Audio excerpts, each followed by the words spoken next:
மேன்மை பொருந்திய மேஷராசியில் உள்ள பாசக்கார அன்பர்களே, உங்கள் அனைவருக்கும் ஆஸ்ட்ரோபாலா வேலூரின் வணக்கங்கள்.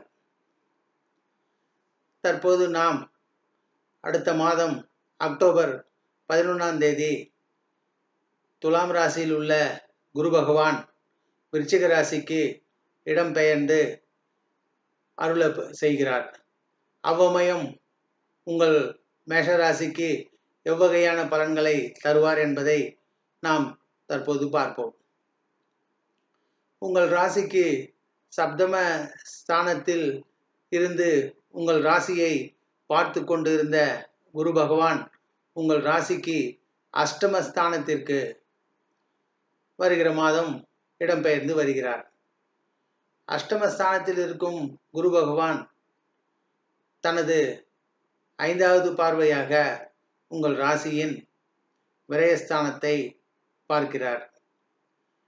சப்தம பார்வையாக உங்கள் ராசிக்கு 2ஆம் வீட்டை பார்க்கிறார். குரு பகவானின் 9வது பார்வையாக உங்கள் ராசியின் 4ஆம் வீட்டை பார்க்கிறார்.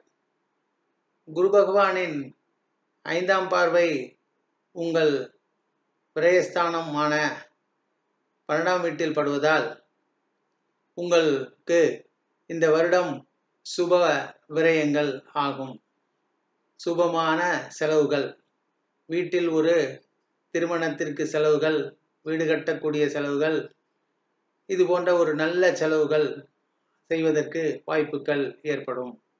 மேலும் அயன சயன போக பாகிய இடமான இந்த 12ஆம் வீட்டை குரு பகவான் பார்ப்பது வெளியில் சென்று நிறைய வேலை செய்து களைத்து வீடு திரும்பியவுடன் நன்றாக நல்ல சவுண்ட் ஸ்லீப் வரக்கூடிய இடம் இது. ஆக நிம்மதியான தூக்கம் இந்த வருடம் உங்களுக்கு கேரண்டி. இப்போ நிம்மதியாக தூக்கம் இருப்பது என்றாலே உங்களுக்கு தெரியும், கண்டிப்பாக சந்தோஷமான வாழ்க்கை உண்டு என்றுதான். மேலும் குரு பகவானின் 7வது பார்வை உங்கள் ராசியின் 2ஆம் இடமான வாக்கு, குடும்பம், தனம், செல்வம் என்ற ஸ்தானத்தை பார்ப்பதால் உங்களுடைய பேச்சுக்கள் சமுதாயத்தில் ஒரு முக்கியத்துவம் இடம்பெறும்.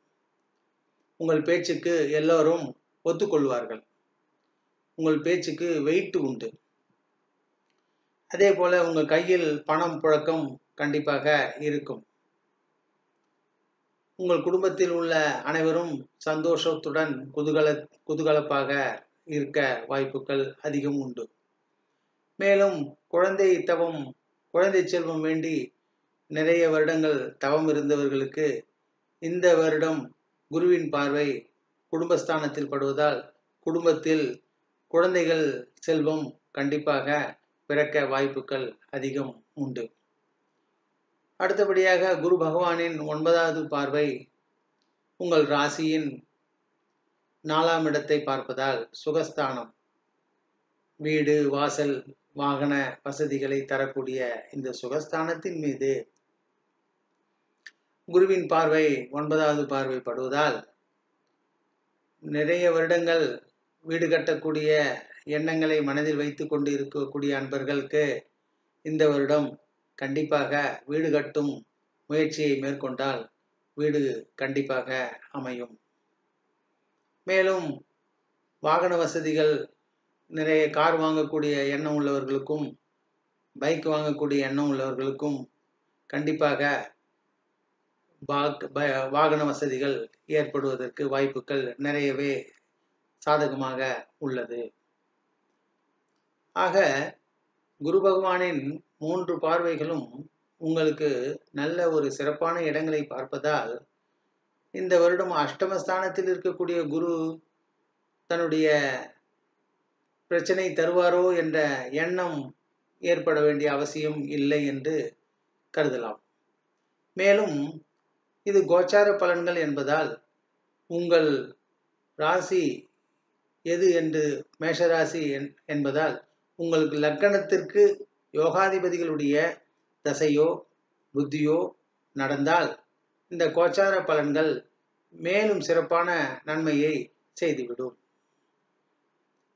மேலும் இந்த விருச்சிக குருவினுடைய பலனை நீங்கள் மேலும் அதிகரிக்க வியாழக்கிழமை தோறும் நவகிரகங்களில் இருக்கக்கூடிய வடக்கு பார்த்து இருக்கக்கூடிய குரு பகவானை வணங்கினால் நன்மையே அடையலாம்.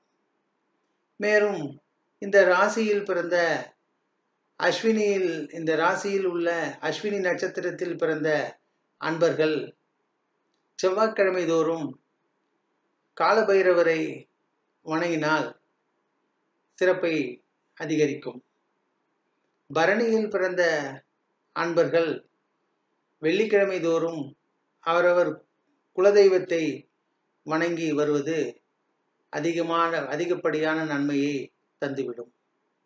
கிருத்திகை முதல் பாதத்தில் பிறந்த அன்பர்கள் ஞாயிற்றுக்கிழமை தோறும் சிவாலயங்களுக்கு சென்று சிவனை வழிபடுவது சாலச் சிறந்தது. இதுபோன்று கடவுளுடைய அனுகிரகங்கள் உங்களுக்கு சேர்ந்து இருக்கும்போது அஷ்டம குரு கண்டிப்பாக அதிர்ஷ்டத்தையே உங்களுக்கு நல்கும். இந்த விருச்சிக குரு இந்த வருடம் உங்கள் வாழ்க்கையில் அதிக நன்மையை தந்து சந்தோஷமாக வைத்திருக்க வேண்டும் என்று வேண்டிக் கொள்கிறேன். இந்த வீடியோவை பார்த்த அன்பர்கள் கீழே உள்ள சப்ஸ்கிரைப் என்ற பட்டனை அழுத்தி உங்களுடைய ஆதரவை தொடர்ந்து தந்தால் சிறப்பாக அமையும். நன்றி, வணக்கம்.